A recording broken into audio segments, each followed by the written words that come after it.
यहाँ सबसे पहला बड़ा पॉइंट ये है कि 1870 के बाद इंपीरियलिज्म का नेचर बदल गया। पहले जो ओल्ड इंपीरियलिज्म था, उसका main focus coastal trade posts पर था। मतलब समुद्री किनारे पर छोटे पोर्ट्स, फोर्ट्स और ट्रेडिंग स्टेशंस बना लो, लोकल रूलर्स पर प्रेशर रखो और बिना पूरा रीजन अपने अंडर लिए प्रॉफिट कमाओ। स्लाइड में 1870 का मैप इसी बात को दिखाता है, जहां अफ्रीका के अंदर का बहुत सा हिस्सा टेरा इनकॉग्निटा यानी यूरोपियंस के लिए लार्जली अननोन इंटीरियर दिखा है और कोस्ट पर ट्रेड पोर्ट्स के एंकर बने हुए हैं। अब सोचो, ऐसा क्यों था? क्योंकि पहले यूरोप को मोस्टली स्पाइसेस, स्लेव्स, आइवरी और लिमिटेड ट्रेड रूट्स चाहिए थे। उन्हें हर जगह डायरेक्ट रूल चलाने की जरूरत नहीं थी। लेकिन 1870 के बाद न्यू इंपीरियलिज्म आया। इसका मतलब था डीप टेरिटोरियल एनेक्सेशन, यानी कोस्ट से आगे अंदर तक जमीन को फॉर्मली कैप्चर करना और डायरेक्ट पॉलिटिकल कंट्रोल बनाना। 1914 के मैप में जो अलग-अलग रंगों से ब्रिटेन, फ्रांस, जर्मनी, पोर्चुगल का स्प्रेड दिख रहा है, वो इसी शिफ्ट का विजुअल प्रूफ है। देखो, सिर्फ इन्फ्लुएंस नहीं, सीधा रूल। अब वाई? इसका इकोनॉमिक आंसर लॉन्ग डिप्रेशन में छुपा है, जो रफली 1873 से 1996 तक चला। डिप्रेशन का सिंपल मतलब है लंबी इकोनॉमिक स्लोडाउन, जहां प्रॉफिट्स गिरते हैं, फैक्ट्रीज ओवर प्रोड्यूस करती हैं और डोमेस्टिक मार्केट सैचुरेट हो जाता है। स्लाइड का फ्लो चार्ट बहुत इंपॉर्टेंट है।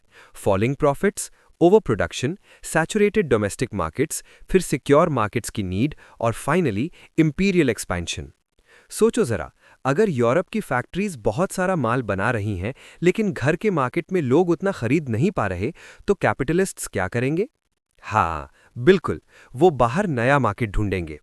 इसीलिए कैप्टिव एक्सपोर्ट मार्केट्स की डिमांड बढ़ी। कैप्टिव मार्केट का मतलब ऐसा मार्केट जो आपके कंट्रोल में हो और जहां आप अपना माल बेच सके। इसी के साथ चीप रॉ मटेरियल्स का इशू भी था। इंडस्ट्रियल कैपिटलिज्म को cotton, rubber, copper, palm oil, gold सब कुछ चाहिए था, वो भी सस्ता और रेगुलर सप्लाई में। फ्री ट्रेड का आइडियल धीरे धीरे वीक हुआ और प्रोटेक्शनिज्म स्ट्रांग हुआ। टैरिफ्स यानी इंपोर्ट ड्यूटीज यूज करके यूरोपियन स्टेट्स अपनी इकोनॉमी को शील्ड कर रहे थे। लेकिन शील्डेड इकोनॉमी के साथ एक और लॉजिक आया। अगर ओपन ग्लोबल कंपटीशन रिस्की है, तो अपना इंपीरियल स्फीयर बना लो, यानी कॉलोनी से रॉ मटेरियल लो, उसी कॉलोनी में फिनिश्ड गुड्स बेचो और इन्वेस्टमेंट के लिए सेफ हेवन्स भी मिल जाएं। स्लाइड के रेड एरोज इसी चेन को दिखाते हैं।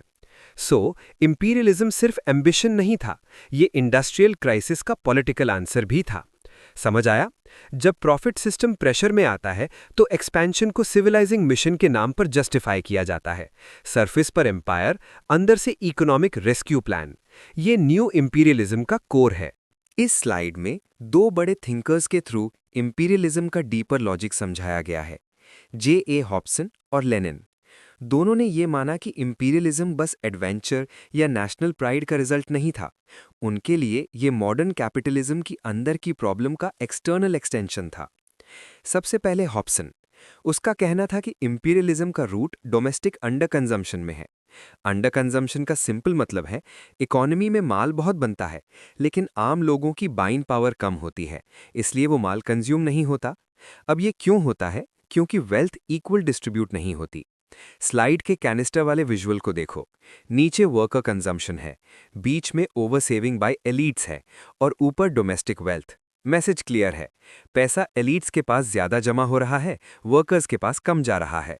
तो प्रोडक्शन बढ़ रहा है, लेकिन डिमांड उतनी नहीं बढ़ रही। Result, surplus capital. Surplus capital का मतलब एक्स्ट्रा पैसा जो प्रॉफिटेबल इन्वेस्टमेंट के लिए घर के अंदर जगह नहीं ढूंढ पा रहा।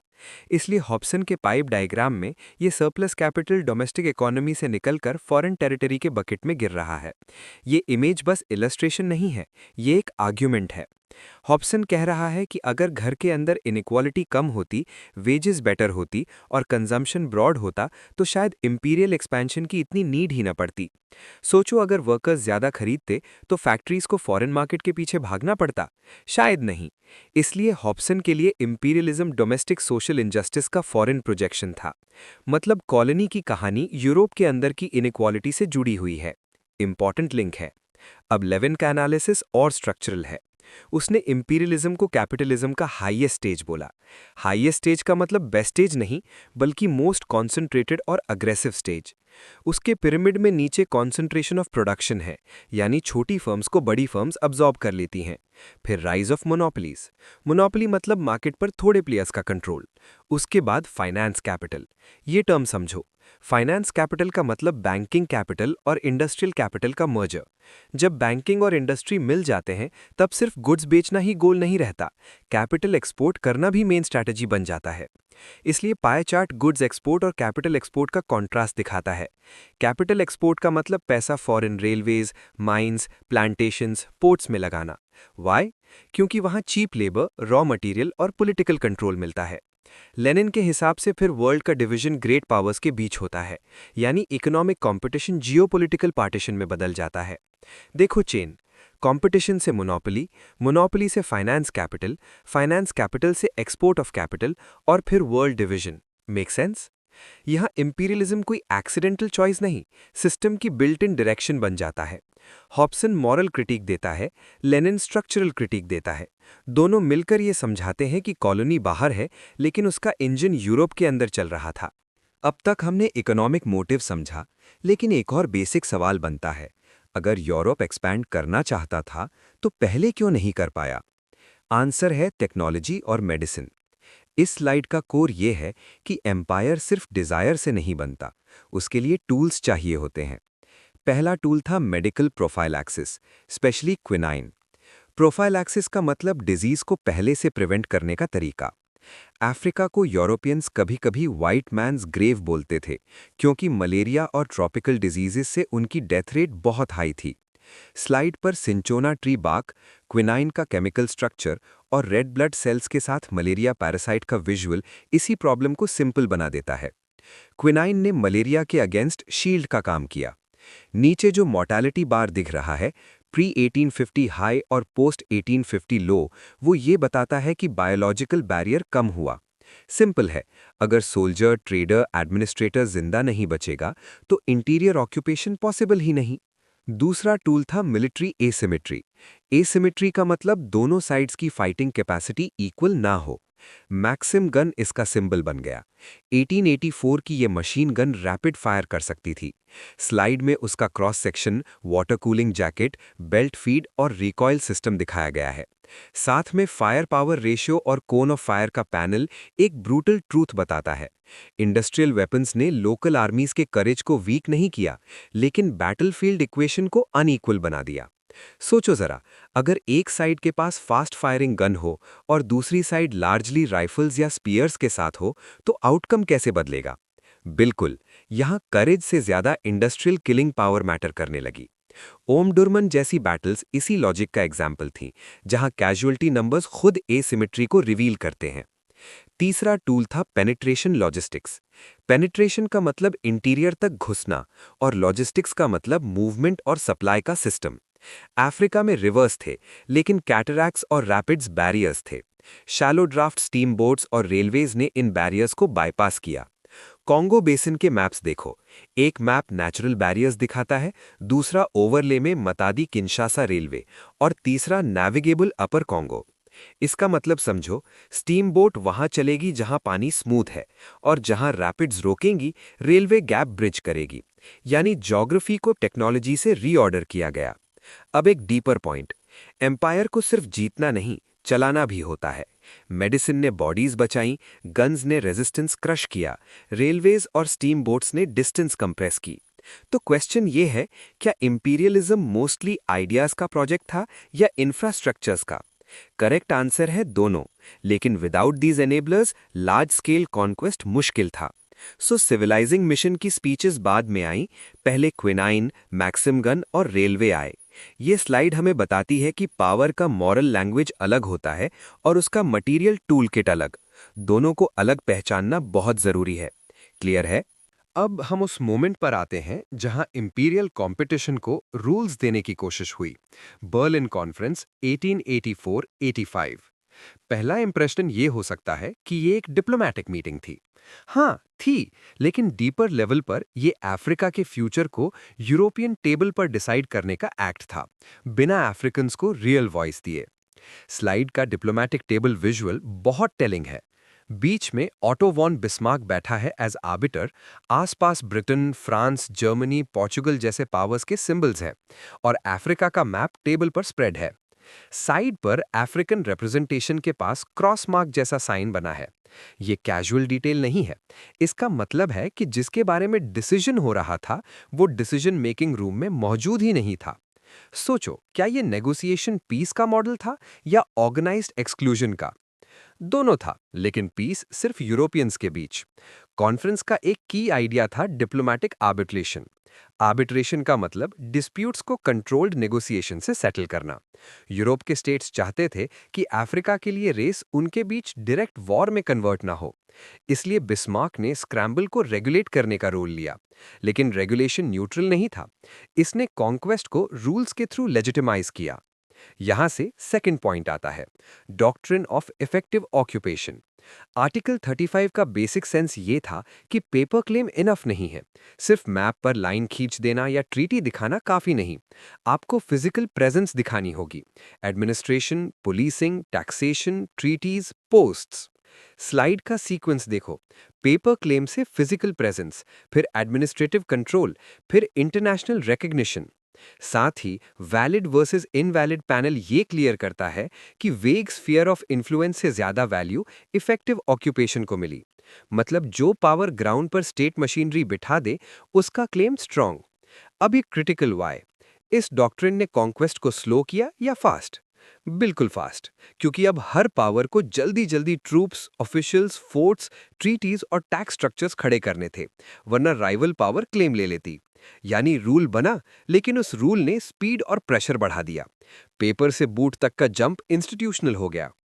तीसरा पॉइंट कॉन्गो फ्री स्टेट है।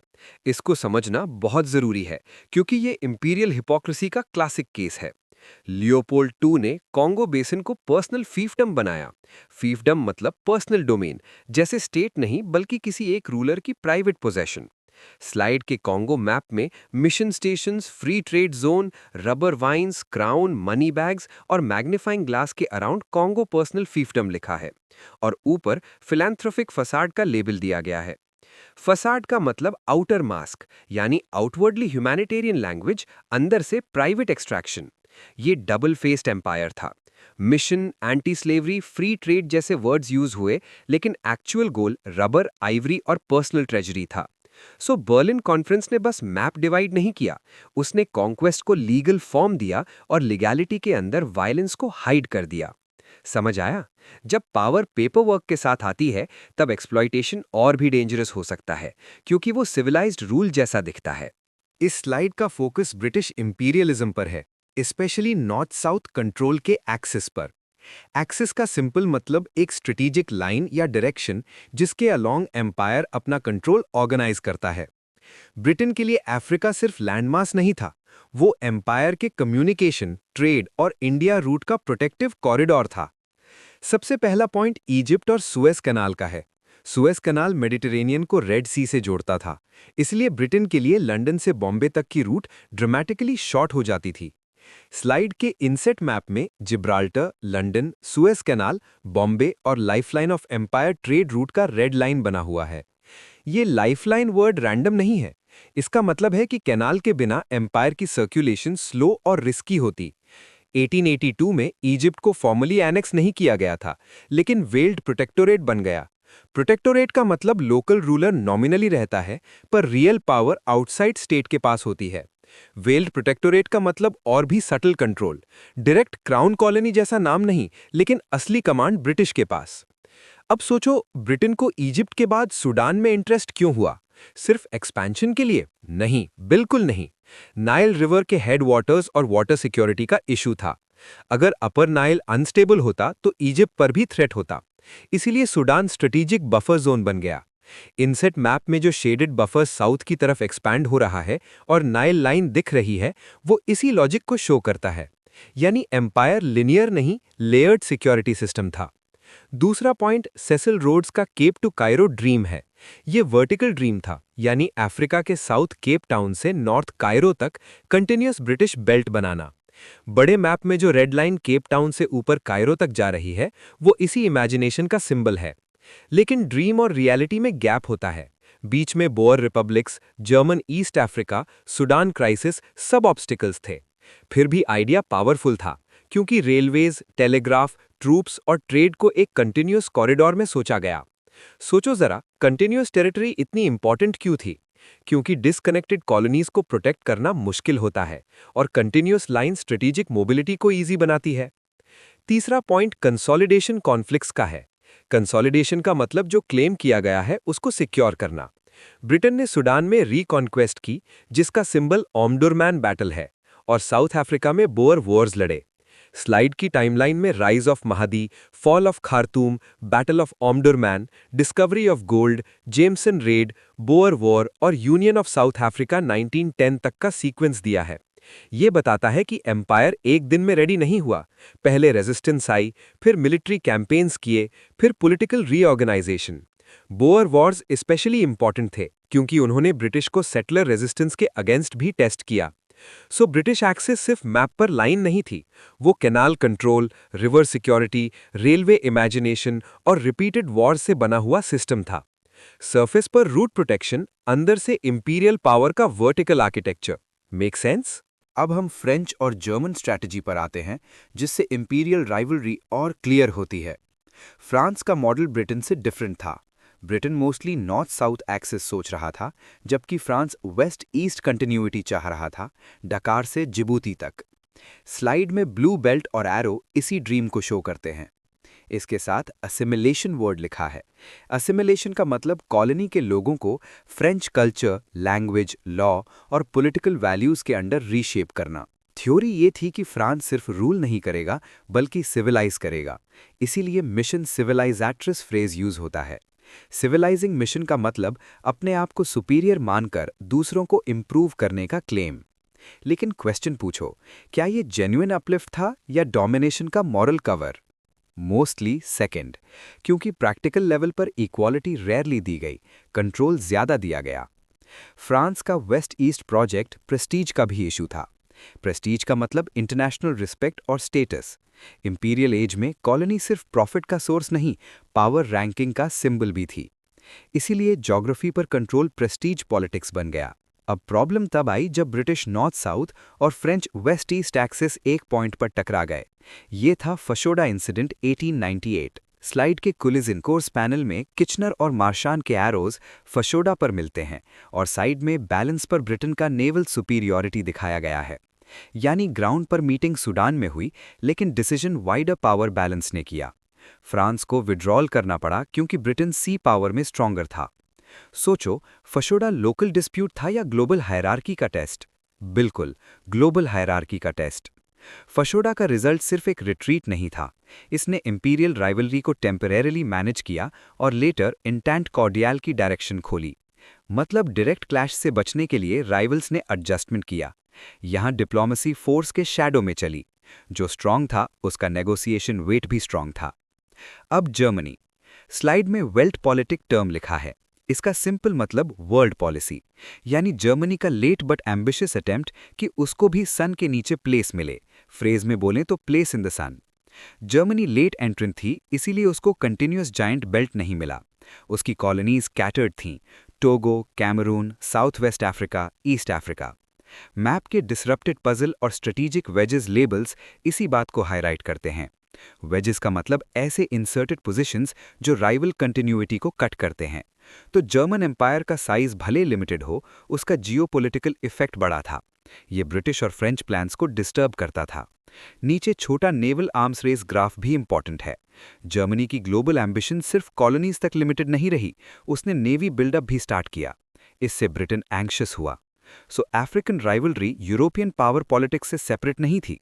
फ्रांस प्रेस्टीज और असिमिलेशन के नाम पर एक्सपैंड कर रहा था, ब्रिटेन रूट और कंटिन्यूटी के नाम पर, जर्मनी लेट एम्बिशन और डिसरप्शन के नाम पर। अफ्रीका मैप पर जो कलर्ड ब्लॉक्स दिखते हैं, वो सिर्फ कॉलोनीज नहीं, यूरोपियन टेंशन्स के प्रेशर पॉइंट्स भी थे। क्लियर है?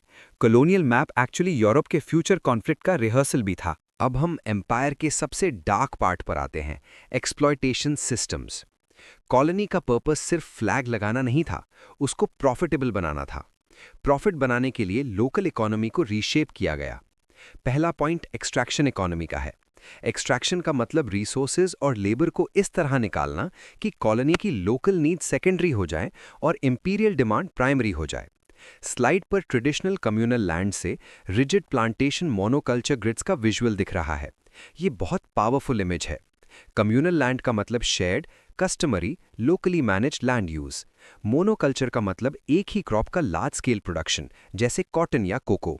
जब स्टेट हट टैक्स लगाता है, लोगों को कैश चाहिए होता है, फिर उन्हें फोर्स्ड लेबर या कैश क्रॉप कल्टीवेशन में धकेला जाता है। स्लाइड के साइकिल ऑफ एक्सप्लॉयटेशन में ए से ई तक यही चेन दिख रही है। Hut tax implementation, need for cash, forced labour या cash crop cultivation, neglect of food crops, famine और सोशल डिसलोकेशन। सोचो, अगर पहले लोग अपने खाने के लिए उगाते थे और अब उन्हें मार्केट क्रॉप उगानी पड़ रही है, तो फूड सिक्योरिटी पर क्या असर पड़ेगा? एग्जैक्टली, फैमिन और सोशल ब्रेकडाउन। ये सिस्टम सिर्फ इकोनॉमिक नहीं, कोअर्सिव था। टैक्स न्यूट्रल नहीं होता जब इनकम स्ट्रक्चर ही चेंज कर दिया जाए। कॉलोनियल स्टेट पहले प्रॉब्लम क्रिएट करता था, फिर वही प्रॉब्लम का सल्यूशन लेबर कोअर्जन के फॉर्म में देता था। यानी कैश की नीड आर्टिफिशियल थी, पर उसने डिपेंडेंस रियल बना दी। अब सेकंड पॉइंट, कॉन्गो का रेड रबर टेरर। रबर के इंडस्ट्रियल यूज बढ़ रहे थे, स्पेशली टायर्स और मशीन्स के लिए। लियोपोल्ड सेकंड के कॉन्गो फ्री स्टेट ने रबर कोटाज इंपोज किए। कोटा का मतलब फिक्स टारगेट जो प्रोड्यूस करना ही पड़ेगा। अगर टारगेट पूरा नहीं हुआ तो म्यूटिलेशन, हॉस्टेज टेकिंग, फ्लॉगिंग और फोर्स पब्लिक के थ्रू टेरर यूज हुआ। स्लाइड में शिकॉटे विप, सेवर्ड हैंड और graph the cost of rubber बहुत डायरेक्ट विजुअल स्टेटमेंट देते हैं। रबर एक्सपोर्ट टनेज ऊपर जा रहा है, कॉन्गो पॉपुलेशन नीचे। ये डेटा से ज़्यादा मॉरल इंडाइटमेंट है। बहुत ज़रूरी है समझना कि वायलेंस रैंडम नहीं था, वो प्रोडक्शन डिसिप्लिन का इंस्ट्रूमेंट था। यानी प्रॉफिट और पनिशमेंट एक ही सिस्टम के दो पार्ट्स थे। तीसरा point, German south West Africa में हेरेरो और नामाक्वा के खिलाफ जेनोसाइडल वॉरफेयर का है। जेनोसाइड का मतलब किसी पीपल को एज अ ग्रुप डिस्ट्रॉय करने का ऑर्गेनाइज्ड अटेम्प्ट। स्लाइड के मैप में बैटल ऑफ वाटरबर्ग से फोर्स्ड रिट्रीट ओमाहे के डेजर्ट की तरफ, फिर कॉन्सेंट्रेशन कैंप्स और शार्क आइलैंड का रूट दिखाया गया है। इसका मतलब ये नहीं कि सिर्फ बैटल हुई, स्ट्रैटेजी थी encirclement, desert expulsion, water access deny करना और सर्वाइवर्स को कैंप्स में पुश करना। एक्सटर्मिनेशन ऑर्डर का लेबल इसी इंटेंट को रिवील करता है। इसलिए हिस्टोरियंस इसे 20वीं सेंचुरी के अर्लीस्ट जेनोसाइड्स में काउंट करते हैं। सो एक्सप्लॉयटेशन को सिर्फ इकोनॉमिक पॉलिसी समझना इनकम्प्लीट होगा। जब प्लांटेशन, रबर कोटा या लैंड सीजर रेजिस्टेंस से टकराता है, तब सिस्टम ओपन टेरर में शिफ्ट कर सकता है। कॉलोनी में वायलेंस एक्सीडेंट नहीं थी, वो प्रोडक्शन और रूल का बिल्ट इन मैकेनिज्म बन सकती थी। ये स्लाइड हमें बताती है कि एम्पायर के शाइनी वर्ड्स के नीचे forced labour, mutilation, famine, desert death और कैंप्स जैसी हार्श रियलिटीज छिपे थे। इसको याद रखना बहुत इंपॉर्टेंट है। अब लास्ट स्लाइड रेजिस्टेंस पर फोकस करती है, और ये बहुत इंपॉर्टेंट करेक्टिव है। अगर हम सिर्फ कॉन्क्वेस्ट पढ़ें और रेजिस्टेंस ना पढ़ें, तो हिस्ट्री वन साइडेड हो जाती है। पहला एग्जाम्पल इथियोपिया का है। मेनेलिक सेकंड ने मॉडर्नाइजेशन और स्ट्रेटेजिक मोबिलाइजेशन के थ्रू अडवा की बैटल 1896 में इटली को डिफीट किया। मॉडर्नाइजेशन का यहाँ सिंपल मतलब है better arms, diplomacy, supply preparation और पॉलिटिकल कोऑर्डिनेशन। स्लाइड के नीचे आइकन इन्वेंट्री में इथियोपियन साइड के पास मॉडर्न राइफल्स और आर्टिलरी रशियन फ्रेंच सप्लाइड दिखाई गई हैं, जबकि इटालियन साइड के अगेंस्ट सिंपलर फोर्सेस का कॉन्ट्रास्ट दिया गया है। मेन मैप में हाईलैंड्स, कंफ्यूज टोपोग्राफी, डबल एनवेलपमेंट और ब्लू रेड ट्रूप एरोज दिखते हैं। डबल एनवेलपमेंट का मतलब एनिमी को दोनों साइड से घेर लेना। हाईलैंड्स इंपॉर्टेंट क्यों थे? क्योंकि टरेन खुद डिफेंस का पार्ट बन गया। सोचो, क्या इथियोपिया सिर्फ ब्रेवरी से जीता? हाँ, ब्रेवरी थी, लेकिन उसके साथ प्लानिंग, वेपन्स, ज्योग्राफी का स्मार्ट यूज और लीडरशिप भी थी। इसलिए अडवा सिंबॉलिक है। इसने बताया कि यूरोपियन कॉन्क्वेस्ट इनएविटेबल नहीं थी। दूसरा पॉइंट वैराइटीज ऑफ रेजिस्टेंस का है। रेजिस्टेंस एक ही टाइप का नहीं था।